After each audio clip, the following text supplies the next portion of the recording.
name is Aquin Noel. I'm a practicing architect from Chennai. I run a practice in the name Aquin Noel Design Commune, shortly called as ANDC Architects. ANDC was established in the year 2013. I have always wanted to run my own practice right from my college days. So I chose architecture by accident. I wanted to be a filmmaker, but then due to certain reasons I had to take up engineering, because even when we chose engineering or any other course, filmmaking can always be done at a later stage. So once I got into architecture, I started to like the course a lot, and then during my student days I started to work part-time with architect Oscar G. Conceso, who happens to be a very established architect in Chennai. So because I had the opportunity of working with a very established architect, I had the opportunity to spend more time in office, and so I was able to learn more about the practice and about the profession at a very early age. So that helped me and inspired me to consistently think about how quickly I could do my own establishment. And with that zeal, in the year 2013, after I finished my course and worked for another whole year full-time with the same office, I started my practice on the May 1st of 2013. I have several role models in life.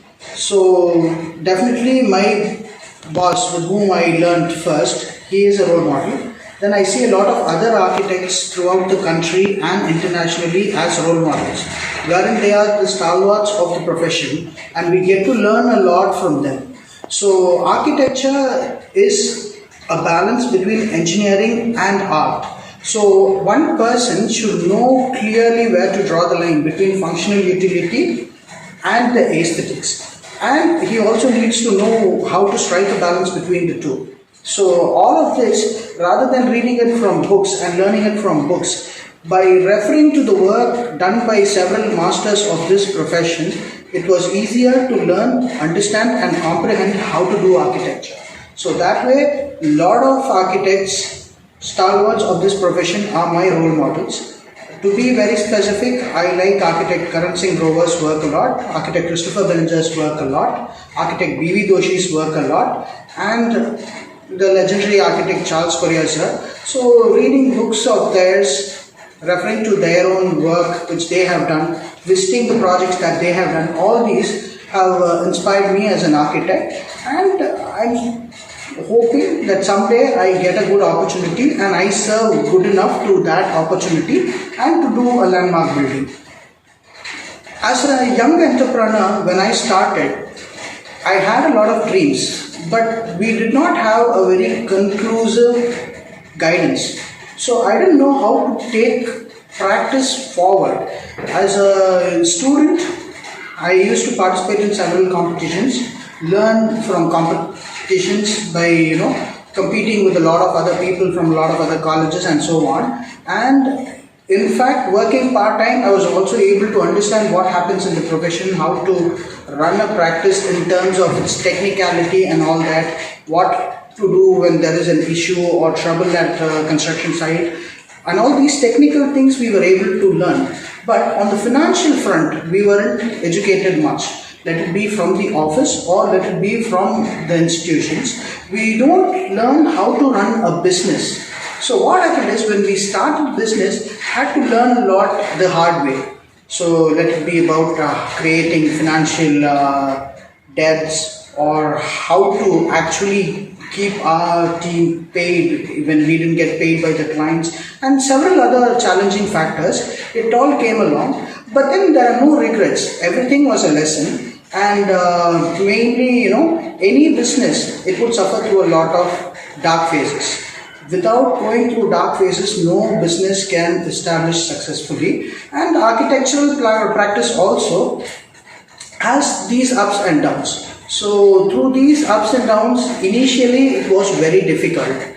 And we used to have a lot of anxiety issues, and sometimes larger projects, when it gets committed and later it does not take off and it gets dropped, there were several disappointments. So it is the phase of understanding about the profession, understanding how the business works, and gaining the ability and mental strength to manage and balance disappointments and manage our own anxieties is what had strengthened me, and I think this supports us as a growing entrepreneur.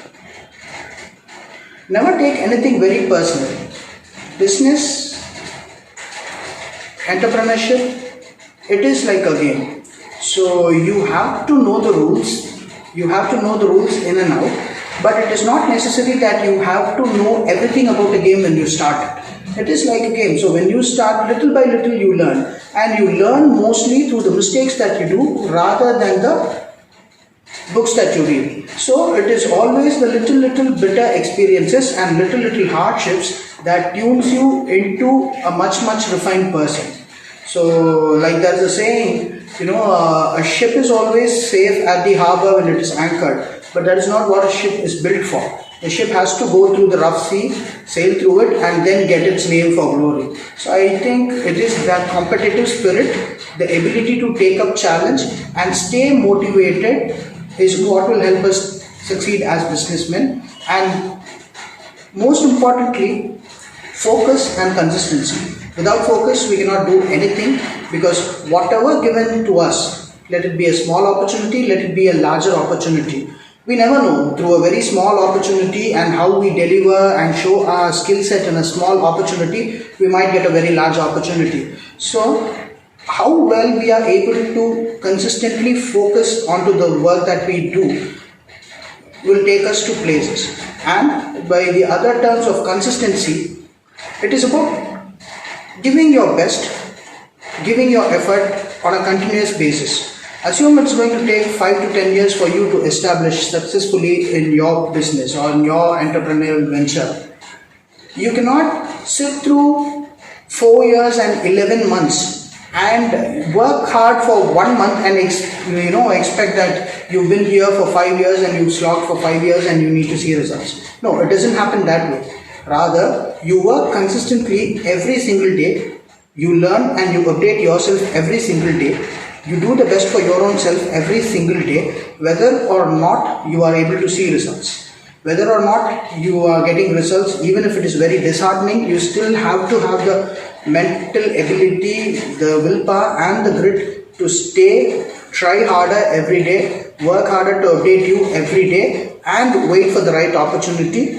So when this happens, when you consistently put in your effort, it is like gathering coins inside a piggy bank. Every day you make an effort, every day you take a new step, every day you do something or the other to update yourself, every day you strengthen yourself by the hurdles that you face. One fine day it is all going to break through and you are going to do really amazingly well. Thank you.